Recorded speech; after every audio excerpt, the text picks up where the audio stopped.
All right, good evening. My name is Carlos Castellanos, and I will be responding to the topic of same-sex couples and adoption. The advocate's main claim was that same-sex adoption is beneficial to society. Their secondary claims were that more children will be adopted and there will be less children in the foster care system. The second secondary claim that they gave was children from same-sex couples will also have a better chance at living in a stable home.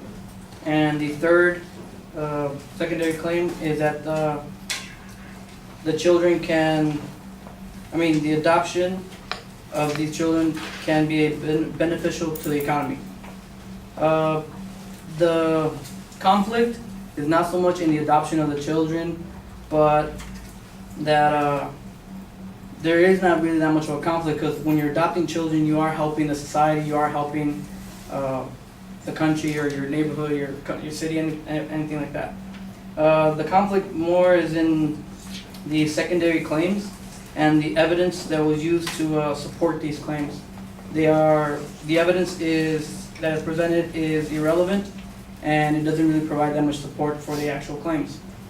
The first secondary claim, that same-sex adoption will result in more children being adopted and having less children be in the foster care system, is unsupported by the evidence presented.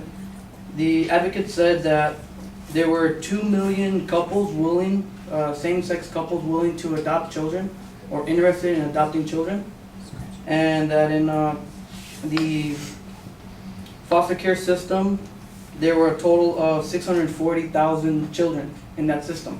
So the assumption was that those 2 million couples could pretty much wipe out the foster care system, but in actuality, from the source of the 640,000 children, that same source from Children's Right, it's only 58,000 children that are actually able to get adopted, because the foster care system it is not a orphanage. It's not an adoption agency. It tries to reunite families together from children who are taken away from their parents because of any various reason. So it's not all just adoption. It's not just children being able to get adopted. So that assumption is not accurate. And also some information that I found that for those 58,000 children that could be adopted from the foster care system, there's a variety of ages. So an article from the Daily Mail as in email, not a man, but it says that children from the ages of 4 and smaller, babies, toddlers, they only have a chance, 1 in 3 chance of getting adopted, so that's 33%. And children under the age of 12, so from 4 to 12, have only a 1 in 15 chance of getting adopted by a family. And then children who are 17 to 12 only have 1 in a 100 chance of getting adopted through the systems. So from that 58,000 children and all those 2 million families, it's really hard to say that they can help reduce the number of children in the foster care system.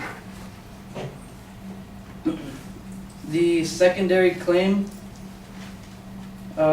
that same-sex adoption gives children a chance to live in a stable home.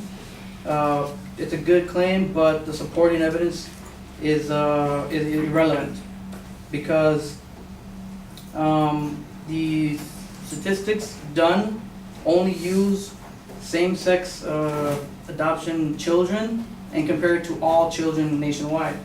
And in the nation, from age ranges of 17 to newborns, there are 74 million children in the country. And from actual adopted children, there's only 1.7. That's 2% of the total population in the country of 17-year-old and under. So right there, it's not a fair comparison.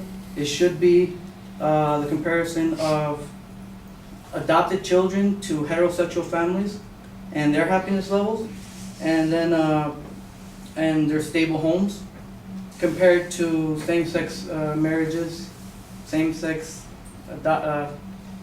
adopted children, and to make the comparison even, to see if it's true or not that those children are happier or not happier. Otherwise, it's not a fair comparison. And the third and final claim also that same-sex adoption can be beneficial to the economy.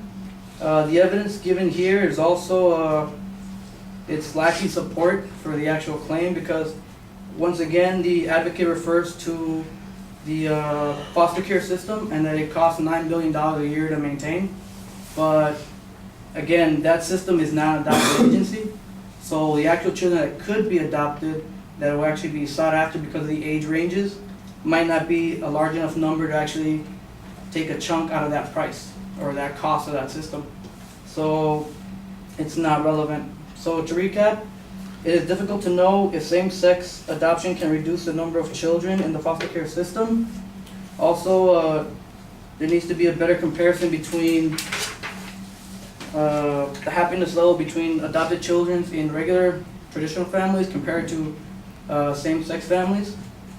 And the reduction in cost of the foster care system by the small amount of children being adopted out of the system might not be at all might not be effectable.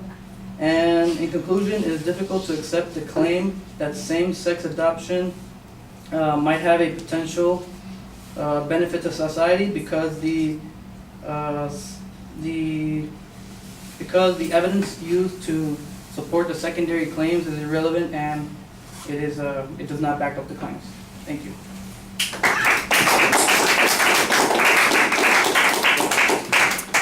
All right, I know everybody's in a rush to get out of here. I appreciate your sticking around for the extra speech. Let me be quick about this. Carlos, I thought that you found the right responses on these points. Instead of trying to present a counterclaim or arguing that these things don't matter, instead you point out that there is some false assumptions about the adoption system and about the impact that any of this would have on those processes, and I thought you explained that pretty well. Your statistical analysis on the first point I thought was exceptionally good, and of course the same thing applies on the third point. I think you make that point nice and quickly and clearly at the end, and then you stop being quick and clear, and then you like you summarized like 3 times in that last minute and a half. Holy criminy, everybody's ready to go, and I'm going, shh, you're done. You did a good job. Shut up and get off the stage. You know, you made your point. Now let's find a graceful exit. Otherwise, you did a good job. All right, thank you all for sticking around. I will see you.